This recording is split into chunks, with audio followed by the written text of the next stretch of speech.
Missile launches from Iran's western borders, cutting through the skies and of course marking a new phase in a deadly escalation. In the Middle East, the tensions are actually mounting and of course the world is actually on the edge. Whilst many global media outlets focus on the daily deadlines, missiles fired, military operations intensified, what the world is not actually hearing is the hidden truth. The Iranian western foreign minister, ladies and gentlemen, has actually just warned that missiles strikes could actually continue indefinitely, pushing the region closer to a dangerous flashpoint. Ayatollah, who's been named the new selected supreme leader of Iran. Some say his selection is a message of continuity of his father's leadership, of continued defiance to the U.S. and Israel. Do you agree with that? Is that the message Iran would like to send? Well, I think that is a correct evaluation. It shows that the continuity and some sort of stability at the same time. And since his selection, has he or anyone in your leadership had any contact with U.S. officials? Is that something that he is open to talk about negotiations or a ceasefire? Well, first of all, it's too soon, for him to make any comment. We are all waiting for his speeches and comments, which would come later on. But I don't think the question of talking with Americans or negotiation with Americans once again would be on the table, because we have a very bitter experience of talking with Americans. We negotiated with them last year in last June, and they attacked us in the middle of negotiations. And again this year, they tried to convince us that this time is different. They promised us that they don't have any intention to attack us, and they wanted to resolve Iran's nuclear question peacefully and to find a negotiated solution, and we finally accepted. But again, after 3 rounds of negotiation, and after the American team in the negotiation, said itself that we made a big progress. Trump administration has no plan in Iran. This illegal war is based on lies, and it was launched without any imminent threat to our nation. Donald Trump still hasn't given a single clear reason for this war, and he seems to have no plan for how to end it either. Like a lot of you, I am really angry. I am angry at what Donald Trump is doing, and I feel grief for those already killed in this unnecessary conflict.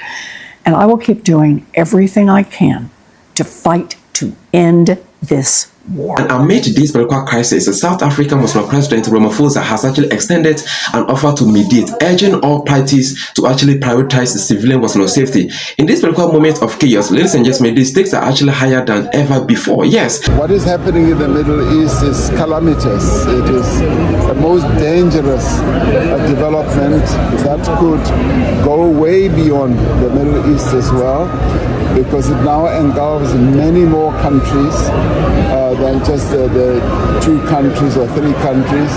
So it's very concerning. And I had occasion to speak to some of the heads of state in that area and pass on our commiserations to them and hope that their own people will be safe, but also to ask them to safeguard the people from our own country.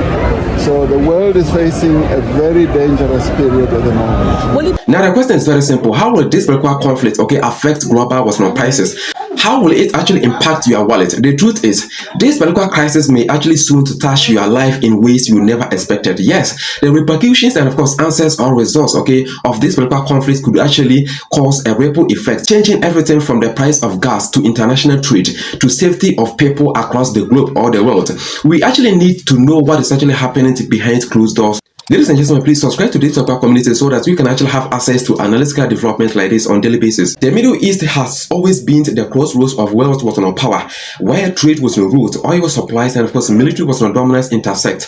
For centuries, ladies and gentlemen, it has actually been a geopolitical battleground. But what is actually happening now is actually more than just a regional issue. The great powers, United States of America, China, and of course Russia, are actually watching closely, each moving their prices behind the scenes. The United States military presence in the region, and of course its relations with Israel has actually always been controversial. But Iran's foreign minister, ladies and gentlemen, now wants that America's taxes are actually escalating tensions further. Iran's vast oil reserves, combined with its strategic location near the Strait of Hormuz, a key shipping channel, make it a global flashpoint. Every tanker that passes through the strait is actually a potential target for rising regional tensions. The world's economic balance, especially in energy markets, is actually at stake. Ladies and gentlemen, the history and record of the region has actually set the stage for this particular moments. Okay, the rise of BRICS powers, the influence of Russia in Syria, and South Africa's growing role in global peace negotiations. But ladies and gentlemen, it is not actually just about the powers at play. Ordinary citizens like those in MENAP are actually paying the ultimate and the greatest price, as the Iranian foreign minister, ladies and gentlemen, pointed out with 168 innocent schoolgirls gone. The world is actually on the brink, ladies and gentlemen. South Africa's president Ramaphosa has actually called for an immediate ceasefire, but with no sign of a reduction in violence. Ladies and gentlemen, the situation is actually spreading. The Iranian foreign minister has actually made it clear missile strike will actually continue until the region's security situation stabilizes, which could actually be a long time coming. As the conflict actually unfolds, the United States of America finds itself caught in a hard spot. Ladies and gentlemen, criticized and blamed by global leaders like Democratic Senator Elizabeth Warren, who condemned the United States government approach.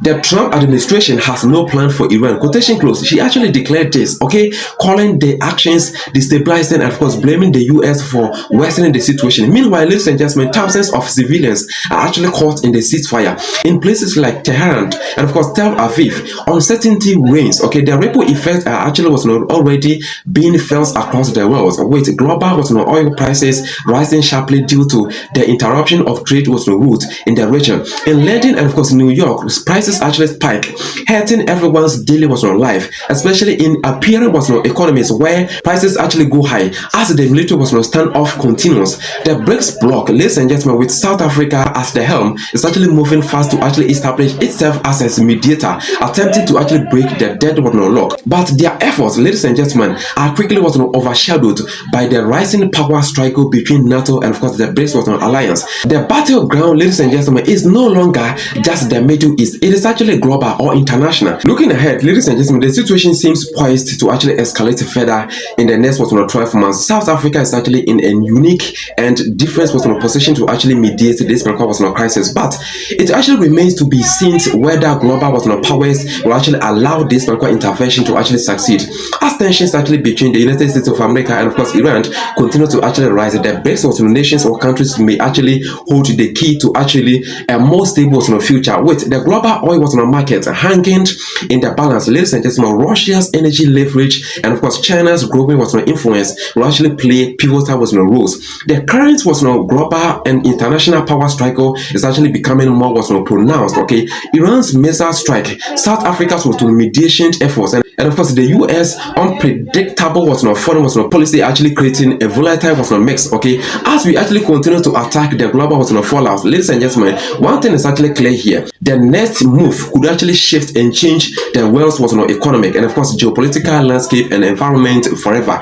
Now, ladies and gentlemen, don't forget to actually join our community, because we're here to make sure that we spend important days with important people like you, so that we can actually know what is actually happening around the world, most especially what is happening now in the Middle East. So join us, subscribe, and turn on the notification bell.